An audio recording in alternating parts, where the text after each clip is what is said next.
dismissed, here is the video to help you with significant figures. Just as a quick review, remember that the whole point of significant figures is to determine certainty. Every measurement has certain digits and one uncertain digit, and the certain digits are what you get from reading the instrument, be it a triple beam balance, graduated cylinder, or a ruler. And then the last digit is uncertain. It is an estimated number. But all numbers given in a measurement are significant. All right, so for example, let's look at this triple beam balance here. We have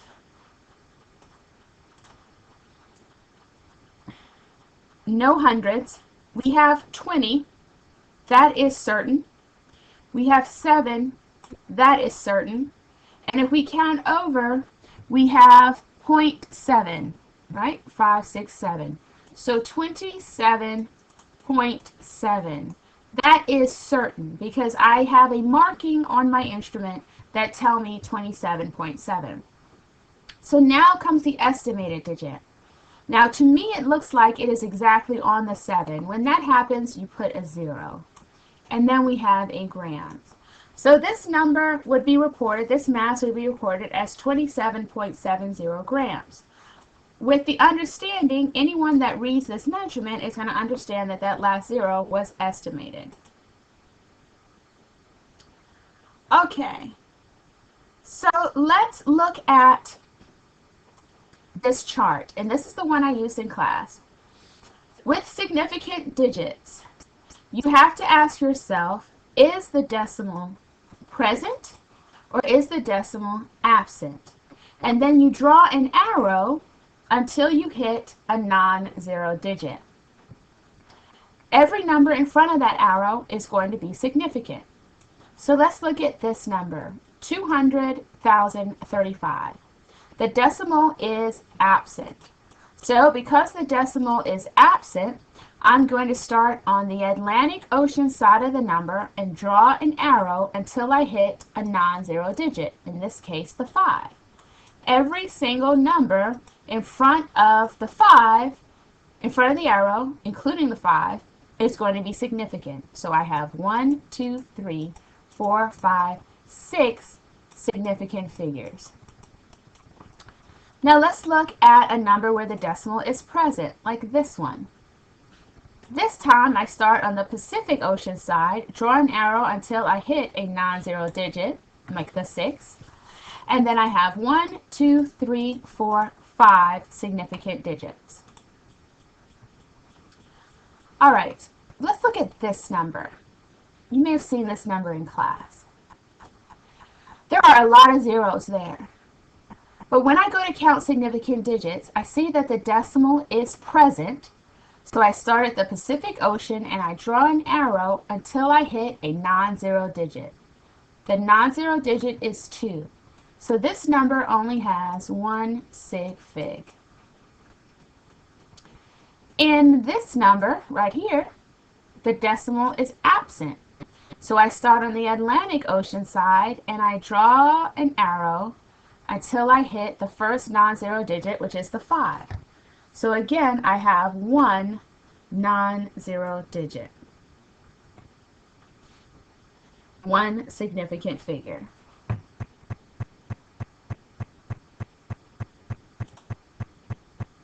So these were the rules for multiplying and dividing. When you multiply and divide, you count the number of significant figures in each number, and I always say write it down. It just helps you keep track. Then you calculate, and then you round the answer to the fewest number of sig figs. Okay, so before I talk about that, let's review the rules for rounding.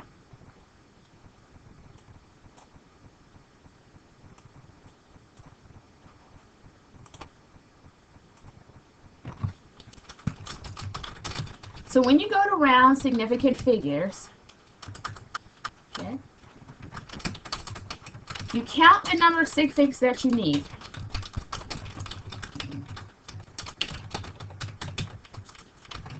Then you look at the number that follows the last sig fig. Okay. Now here's where it gets funky. If that next number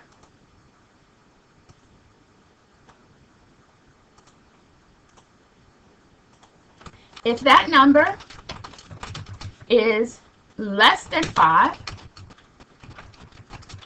then your sig fig stays the same. If that number is greater than 5, your sig fig rounds up. But what do we do if the number is 5? If that number is 5, then we have to look at the number before the last sig fig. If that digit is even, then your sig fig stays the same.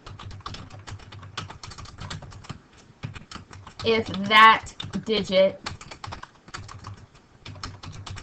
is odd, then your sig fig rounds up.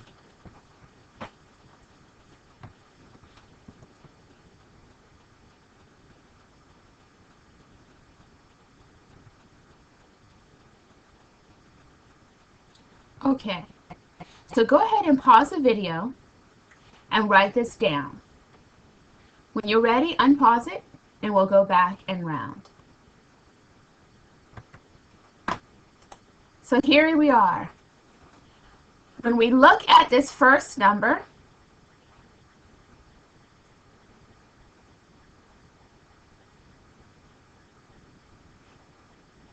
I need my pen. Look for my pen. So we count the sig figs here. The decimal is present. I start at the Pacific. I have 1, 2, 3 significant figures. Decimal is present. I stop at the 1. I have 1, 2, 3, 4 significant figures. So when I multiply these two numbers, I need to round to the fewest number of significant figures. So that means my answer should only have 3 sig figs.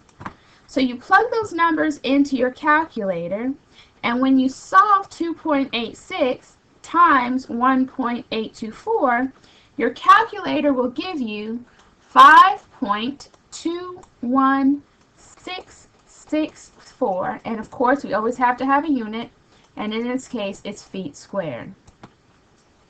So I only need 3 significant figures. Here's my decimal point, so my sig figs are going to start with the 5. So 1, 2, 3. The 1 is my last significant digit. So I'm going to look at the very next number. That very next number is greater than 5, so that means my 1 rounds up to 2. So 5.22 feet squared. Okay, so let's look at this next one. 21 has 2 sig figs. 8 has 1 sig fig. So my answer should only have 1, because when I multiply and divide, I round to the fewest number of sig figs. So 21 divided by 8 is 2.625, and of course I have to have a unit, so that's miles per hour. So I need 1 sig fig. The very first non-zero digit is the 2. I look at the next number, it is a 6, it's greater than 5, so this is going to be reported as 3 miles per hour. Alright, so 2.100 has 4 significant figures. This number has 2. That means my answer needs to have 2 significant figures.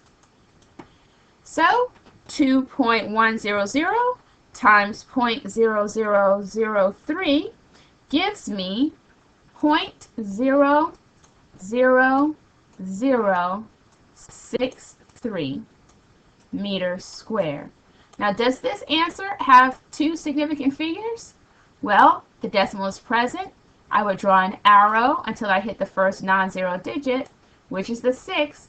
So the answer is yes, it does. So 0.00063 meters squared.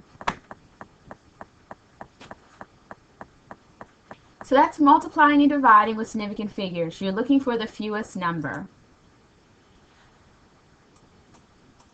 Now let's talk about adding and subtracting. With adding and subtracting, I'm looking for the number of decimal places and rounding to the fewest number of decimal places. So let's look at my first example. This number has 3 places after the decimal. This number has no places. This number has 3. So my answer needs to have no places after the decimal. So when you calculate it and you add these 3 numbers up, the answer that you get is 16.271 grams. So I said I need no places after the decimal. That means all of these numbers are not significant. The 6 is my last significant digit. So I look at the very next number. It is less than 5. So this rounds to 16 grams. 4.35 plus 212.2. Okay, I've got 2 places after the decimal here. I've got 1 place after the decimal here. So my answer needs to have 1 decimal place.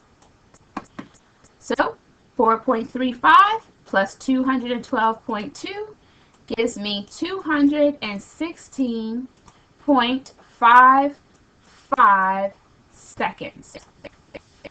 So 1 place after the decimal is this 5.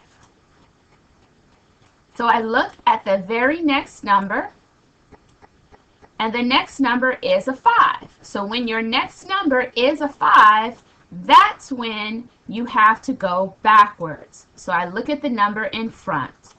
That number is even, so my 5 here, this significant digit, stays the same. So I get 216.5 seconds. All right, so let's do a couple of extra practice problems.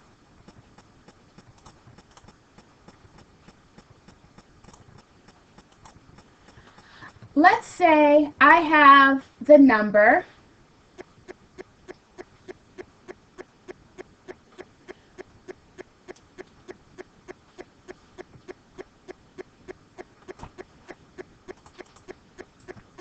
340,000,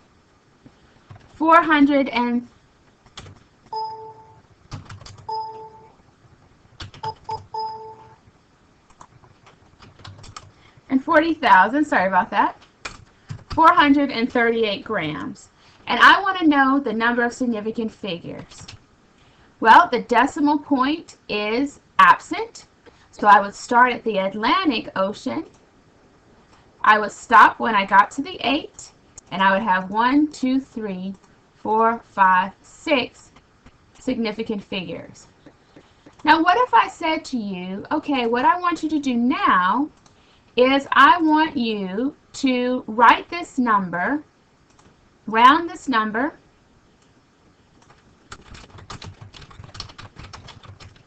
so that it has 2 significant figures.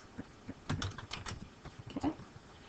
So if I'm going to round this number so that it only has 2 sig figs, I'm going to start counting with the first non-zero digit, which is the 3, and then the 4. Those are the only numbers that are going to be significant. If I look at the very next number, it is less than 5.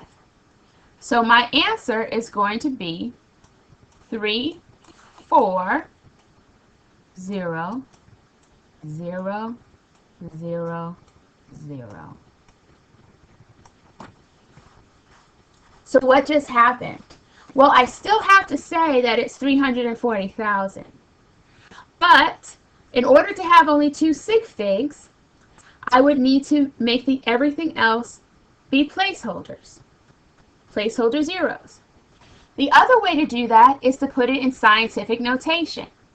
If I put it in scientific notation, I take my decimal point and move it until it's behind the first non-zero digit number, so 1, 2, 3, 4, 5, and I write 3.4 times 10 to the 5th grams.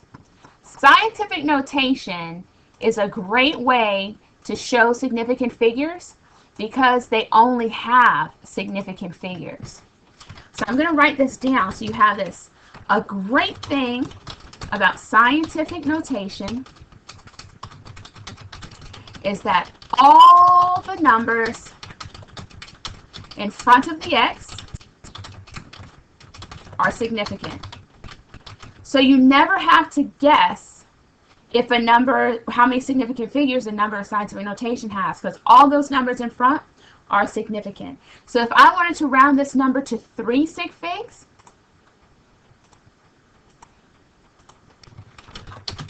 round the number to 3 sig figs, watch this. I simply say 3.40, the first 3 numbers, because the next number after the 0 is less than 5, times 10 to the 5th grams. What if I wanted 4 sig figs? 3.404 times 10 to the 5th. What if I want 5 sig figs? Oh, now it gets tricky. If I want 5 sig figs, that means I'm looking at this 3. The next number is an 8. So it's going to be 3.4044 grams. Because that next digit was an 8, the 3 rounds up. All right, so let's do some problems to review. Let's do some problems.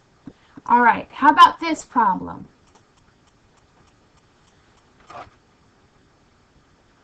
(0.056 kilograms plus 0.0783 kilograms plus 0.0323 kilograms.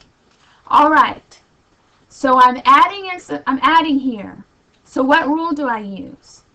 I'm going to round to the fewest number of decimal places.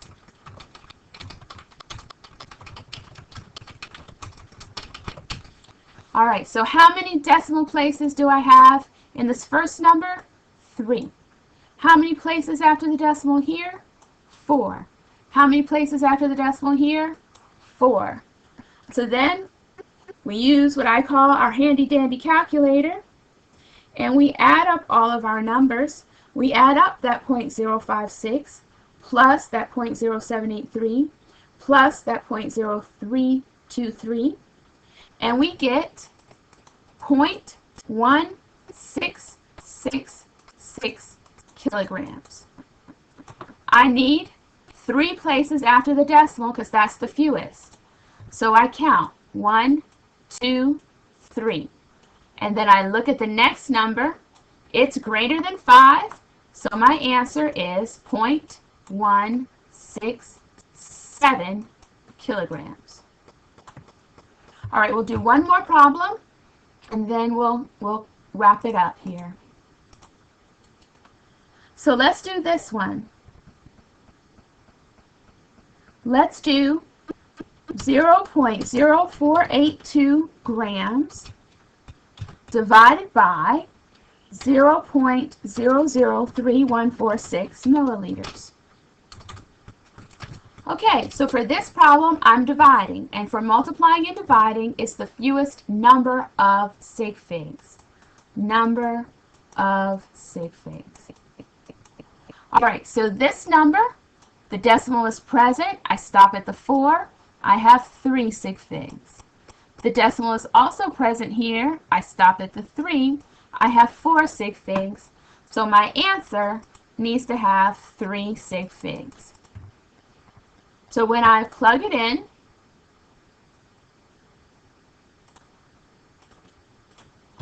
when I plug in 0.0482 divided by 0.003140, I get an answer of 15.35031847 grams per milliliters. So I only need 3 significant figures. So I start counting with the non-zero digits. So 1, 2, 3. 3 is my last significant digit. So I look at the next number and it is 5. And when the next number is 5, you have to look in front. My number is odd. It's a 5, but it's odd. So that means I'm going to round up. So my final answer is 15.4 grams per milliliter. All right. Hopefully that helps, clarifies it, helps reinforce, and you'll do well on your assignments.